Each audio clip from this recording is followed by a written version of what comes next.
TBC Tamil News.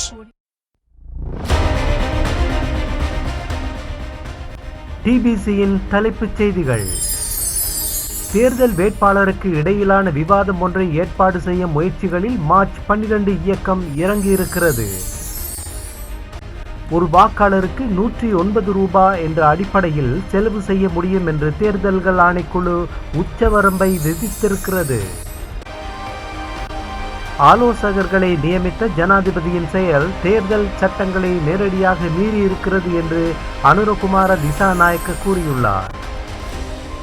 நாட்டை கட்டியெழுப்பிய தலைவரை எதிர்ப்பதற்கு தாமரை மொட்டு கட்சிக்கு தார்மீக உரிமை இல்லை என அமைச்சர் பிரசன்ன ரணதுங்க கூறுகிறார்.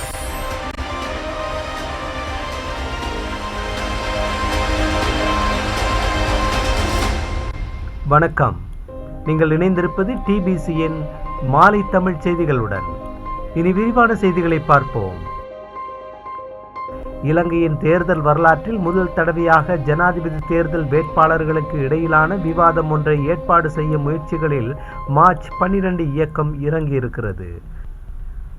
உத்தேச விவாதத்துக்காக 6 வேட்பாளர்களை தாங்கள் தெரிவு செய்திருப்பதாக சுதந்திரமானதும் நீதியானதும் தேர்தலுக்கான மக்கள் செயற்பாட்டு அமைப்பின் நிறைவேற்று பணிப்பாளர் ரோஹண எட்டியாராச்சி ஊடகங்களுக்கு தெரிவித்தார். ஜனாதிபதி ரணில் விக்ரமசிங்க, எதிர்க்கட்சி தலைவர் சஜித் பிரேமதாச, தேசிய மக்கள் சக்தியின் தலைவர் அனுரகுமார திசாநாயக்க, ஸ்ரீலங்கா பொதுஜன பெரமுன வேட்பாளர் நாமல் ராஜபக்ஷ, சர்வஜன சக்தியின் வேட்பாளர் டிலித் ஜெயவீர, தமிழ் பொது வேட்பாளர் பி அரியநேத்திரன் ஆகியோருக்கு ஏற்கனவே அழைப்புகள் அனுப்பப்பட்டு விட்டதாகவும் எட்டியாராச்சி கூறினார். விவாதத்துக்கான ஏற்பாடு பற்றி கேள்விப்பட்டதும் வேறு வேட்பாளர்களும் தங்களை அணுகி விவாதத்தில் பங்கேற்க விருப்பத்தை தெரிவித்ததாகவும் இன்று கூடும் மார்ச் 12 இயக்கம் இது தொடர்பில் தீர்மானம் ஒன்றை எடுக்கும் என்றும் அவர் கூறினார். இது இவ்வாறு இருக்க, டெய்லி மிரர், லங்காதீப பத்திரிகைகள் ஏற்பாடு செய்யும் நேரலை விவாதத்தில் பங்கேற்க தயாராயிருப்பதாக நாமல் ராஜபக்ஷ நேற்று அறிவித்திருக்கிறார். இது தொடர்பில் டெய்லி மிரர் ஆசிரியர் ஜமீரா ஹுசைனுக்கு நாமல் கடிதம் ஒன்றை எழுதியிருக்கிறார். மற்றைய முக்கிய வேட்பாளர்களிடம் இருந்து அந்த பத்திரிகைகள் சார்பில் விடுக்கப்பட்ட அழைப்புக்கு பதில் இதுவரை இல்லை என்று அறிவிக்கப்படுகிறது.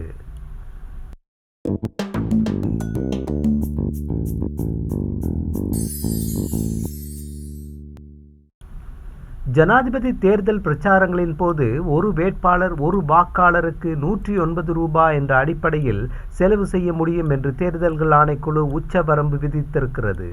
இது தொடர்பில் வர்த்தமானி அறிவித்தல் இன்று இரவு வெளியிடப்படும் என்று தேர்தல்கள் ஆணையாளர் நாயகம் சமன் ஸ்ரீ ரத்நாயக்க தெரிவித்தார். அதேவேளை ஜனாதிபதி தேர்தல் கடமைகளில் 2,25,000 அரச ஊழியர்கள் ஈடுபடுத்தப்படவிருக்கிறார்கள். இதற்கான பட்டியலை தேர்தல்கள் ஆணைக்குழு தயாரித்து வருகிறது.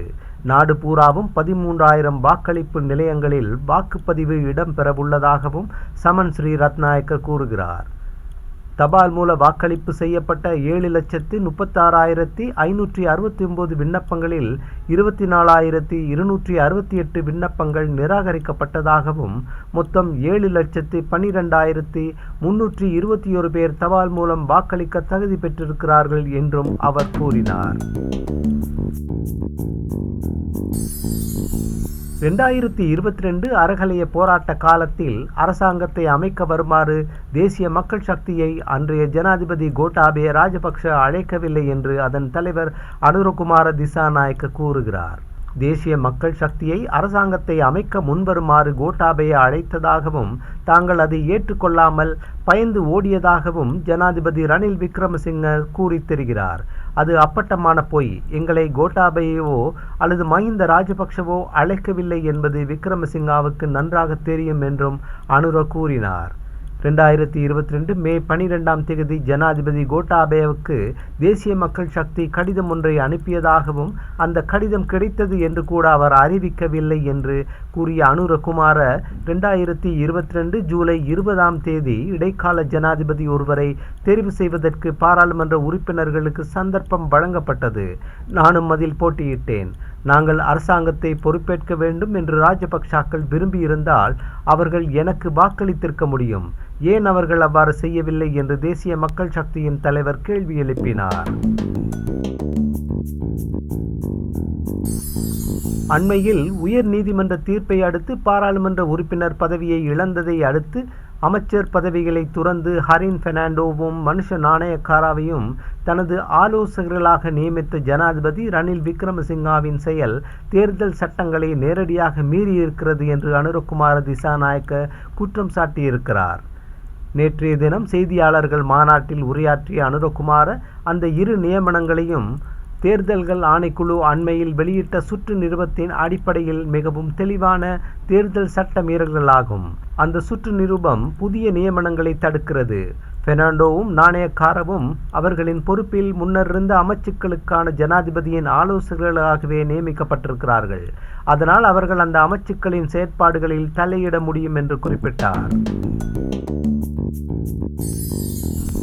பங்களாதேஷில் பதவி கவிழ்க்கப்பட்ட பிரதமர் ஷேக் ஹசீனா அதிகாரத்தில் தொடர்ந்தும் இருக்கும் அவரது முயற்சிகளில் நாட்டில் சகல நிறுவனங்களையும் நிர்மூலம் செய்துவிட்டதாக இடைக்கால அரசாங்கத்தின் தலைவர் முகமது யூனுஸ் நேற்றைய தினம் குற்றம் சாட்டினார். முக்கியமான சீர்திருத்தங்களை முன்னெடுக்கும் ஆணையை தனது அரசாங்கம் பூர்த்தி செய்தவுடன் சுதந்திரமானதும் நீதியானதுமான தேர்தல் நடத்தப்படும் என்று யூனுஸ் உறுதியளித்தார். அதிகாரத்தில் தொடர்ந்து இருக்கும் முயற்சிகளில் ஷேக் ஹசீனாவின் அதிகார ஆட்சி நாட்டின் சகல நிறுவனங்களையும் நிர்மூலம் செய்துவிட்டது. நீதித்துறை தகர்ந்து போனது. அவரின் 1.5 சகாப்த கால ஆட்சியில் ஜனநாயக உரிமைகள் நசுக்கப்பட்டு விட்டன என்று யூனுஸ் கூறியதாக யுனைடெட் நியூஸ் ஆஃப் பங்களாதேஷ் அறிவித்திருக்கிறது.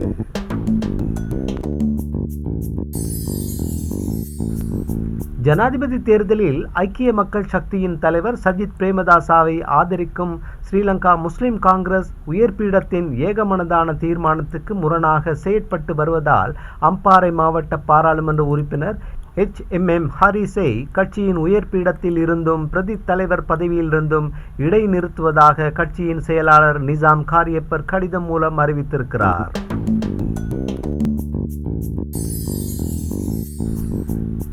நாட்டை கட்டியெழுப்பிய தலைவரை எதிர்ப்பதற்கு தாமரை மொட்டு கட்சிக்கு தார்மீக உரிமை இல்லை என்று வீடமைப்பு நகர அபிவிருத்தி அமைச்சர் பிரசன்ன ரணதுங்க கூறுகிறார். குருநாகல் மாவட்டத்தில் நிக்கரவெட்டிய தொகுதியில் கூட்டு ஜனாதிபதி தேர்தல் குழுக்களை அமைப்பது தொடர்பான இன்றைய கலந்துரையாடலில் பங்கேற்ற அவர் ஸ்ரீலங்கா பொதுஜன பெரமுன உட்பட சகல அரசியல் கட்சிகளும் மீண்டும் சுதந்திரமாக அரசியலுக்கு வரக்கூடிய சூழ்நிலையை ஜனாதிபதி விக்ரமசிங்க உருவாக்கி தந்திருக்கிறார் என்று குறிப்பிட்டார். நான் ரணில் விக்ரமசிங்காவின் மேடையில் ஏறும்போது நீங்கள் எந்த கட்சியை பிரதிநிதித்துவம் செய்கிறீர்கள் என்று கேட்கிறார்கள். நாம் பொதுஜன பெரமுனவை பிரதிநிதித்துவம் செய்கிறோம். நாம் அந்த கட்சியை விட்டு விலகவில்லை என்று பிரசன்ன ரணதுங்க கூறுகிறார்.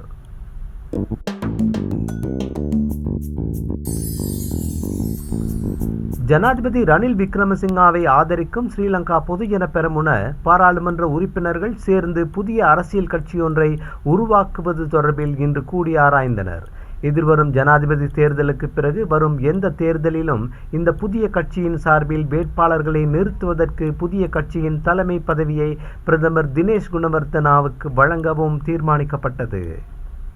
அந்த செய்தியோடு நிறைவுக்கு வருவது டிபிசியின் இன்றைய மாலை தமிழ் செய்திகள். மீண்டும் நாளை காலை வழமை போல் சந்திக்கலாம். வணக்கம்.